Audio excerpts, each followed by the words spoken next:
Hi there friends, welcome back to another episode of Generation Tech. My name is Alan. Recently one of our fans, Zach Chartier, sorry if I messed up your name, but he basically sent us a question asking us what would have happened had Incom Corporation never supported the Rebel Alliance during the Galactic Civil War. This is a really cool question because Incom Corporation is responsible for the creation of one of the most important starfighters of the Galactic Civil War, the T-65B X-Wing.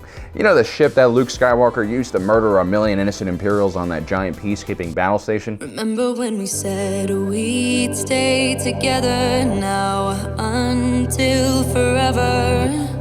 Just us, just us. So would the result of the Battle of Yavin remain the same sans Incom Corporation? How would the Rebel Alliance have adjusted? Well, let's take a look. But before we do, guys, if you want your Star Wars question answered, like us or follow us on Facebook and then send me a message. I'll try to get to all of them, hopefully. So let's start with how this would happen, because Incom Corporation, prior to the Clone Wars, was just another mid-size manufacturing company. It actually started off producing high-performance repulsor lifts. These are basically anti-grav platforms that are used in a lot of speeder vehicles that we see on like Coruscant and other worlds. In 400 BBY, Incom took part in the construction of Bespin's floating Cloud City. The city is really a testament to the reliability and quality of Incom's work, which can still be seen operational almost half a millennia later. Incom would eventually design their first in-atmosphere and space starfighter in 147 BBY in collaboration with Subpro Corporation.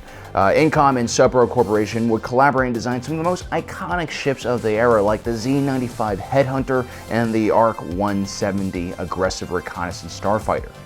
The Z-95 Headhunter was loved for its speed and maneuverability, but it was relatively bare bones and lacked some features that became popular and standard during the Clone Wars. The ARC-170, however, went in the complete opposite direction. It was a long-range reconnaissance vessel with heavy weapons and 3 crew members. It was perhaps a bit over-engineered and vulnerable to smaller, cheaper, and lighter droid fighters. It wasn't necessarily a bad starfighter design, but it was oftentimes deployed in the wrong roles, especially during the Battle of Coruscant, where it was essentially slaughtered.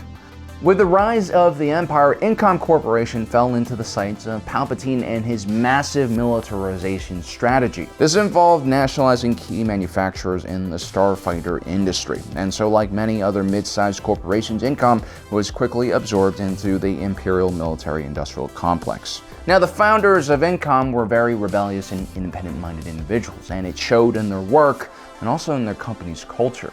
Incom designs were bold and oftentimes pushed the technological limits of the era. And so many of the design and engineering staff at Incom actually defect to the rebellion before the Empire can completely take over the company. It was around this time that some of Incom's staff were able to slip the prototype blueprints of a secret project that would one day become the T-65B X-Wing. This happens roughly around 2 months before the Battle of Yavin. As a result of this betrayal, most of those Incom engineers and scientists were eventually rounded up and sentenced to labor camps in the spice mines of Kessel. Now, this part of the story where Incom Corporation defects to the Rebel Alliance basically is legends for now, and that's because Disney canon doesn't really fill in this part of Incom Corporation's history, so until they do, that is going to be my headcanon. In our what-if situation, the defection of the engineering staff is detected and reported to the ISB, which is able to intercept the plans for the X-Wing. The Rebel Alliance never received the blueprints for the X-Wing or any other Incom design throughout the rest of the war. What did they do? So let's get this straight. Incom only gives the Rebel Alliance blueprints for the starfighter. The Alliance still has to figure out a way to source materials, machines, engineers, scientists to essentially hand-build these starfighters. Remember, this is an opposition guerrilla force, so any large-scale operation or movement of resources through the hyperspace lanes will probably be monitored by the Empire. Even basic things like munitions were very difficult to source for the Rebel Alliance.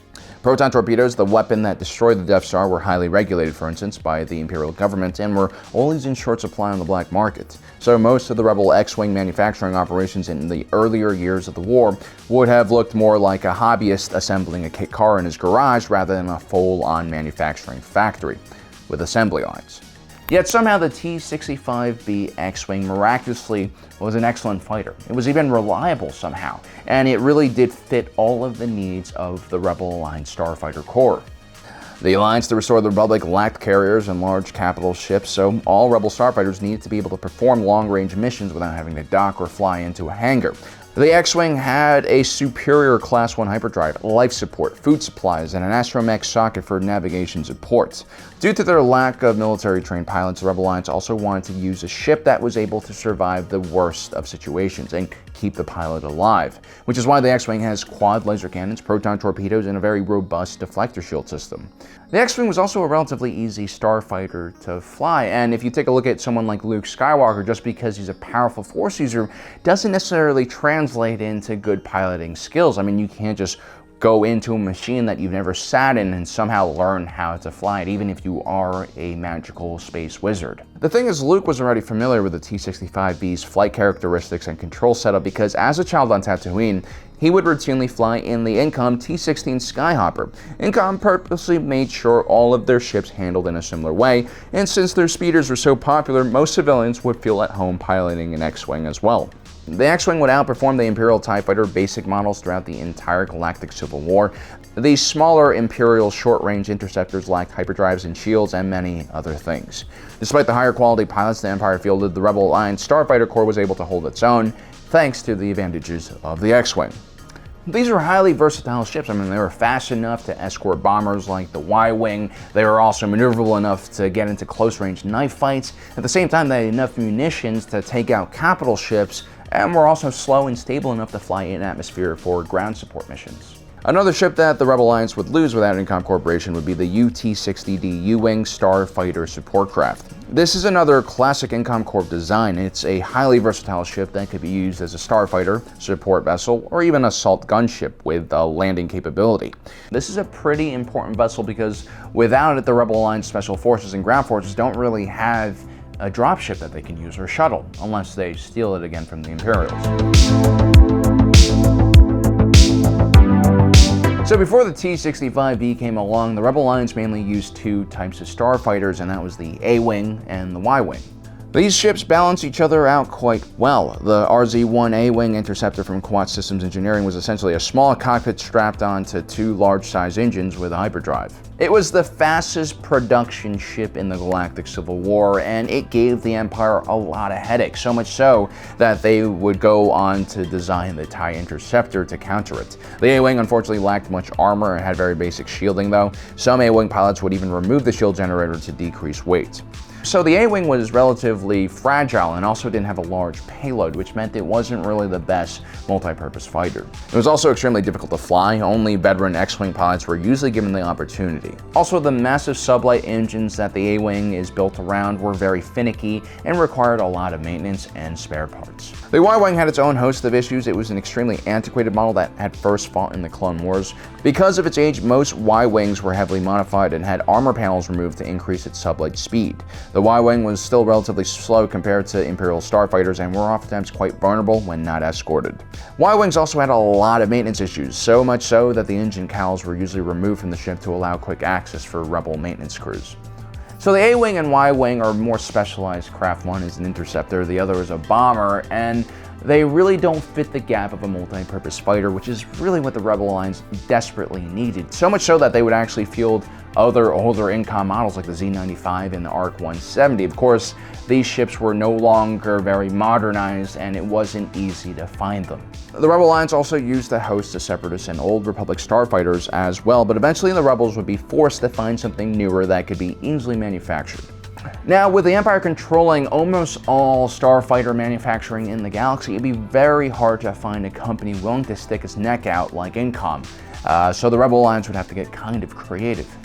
A good source for more balanced fighters might be in the many local defense forces that can be found across the galaxy. These plans generally don't have a lot of money, so they like using multi-purpose fighters and they like to source them locally for security reasons. The Theed Palace Space Vessel Engineering Corps created the N-1 Naboo Starfighter. It was simple and an effective design that was authorized by the Empire. The company was also relatively small, so it didn't really fall under the ISB's radar, probably. Obviously, if N1 starfighters started appearing on the battlefield with Rebel Alliance markers, Naboo would probably suffer consequences. The other shortcoming with local Defense Force ships is that they were usually designed for short-range interception and lacked hyperdrives and heavy weapons. Now, ultimately, the best choice for the Rebel Alliance as far as new starfighter manufacturers would actually be Quad Systems Engineering. The reasoning here is because Quad Systems Engineering provides so many ships to the Empire already, Palpatine can't afford to penalize them or piss them off. The AWing already clearly is a Quad Systems Engineering platform, and the Rebellion is clearly using them. Better yet, large corporations like Quad Systems Engineering could create secret subsidiaries that could be used for more discreet clientele. This is exactly what the Rebel Alliance is looking for. During the Clone Wars, Quad Systems Engineering was contracted by the Sith to create tanks and star destroyers and carriers for the newly created clone army. They weren't able to do it in plain sight in Quad Systems Engineering's orbital shipyard, so instead they outsourced it to their secondary operation on Rothana. Rothana Heavy Engineering was a subsidiary of Quad Systems Engineering, and it basically was unknown to the rest of the galaxy and a perfect place to have a secret operation.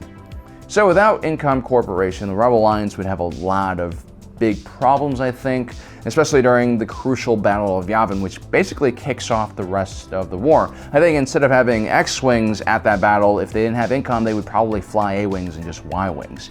I still think Luke Skywalker probably would have managed to pull off the proton torpedo strike on the Death Star ventilation shaft, but ultimately the Rebel Alliance would have to spend more resources finding another kind of manufacturer, because Incom basically just went straight to them and gave them a huge gift that would continue giving for the rest of the Galactic Civil War.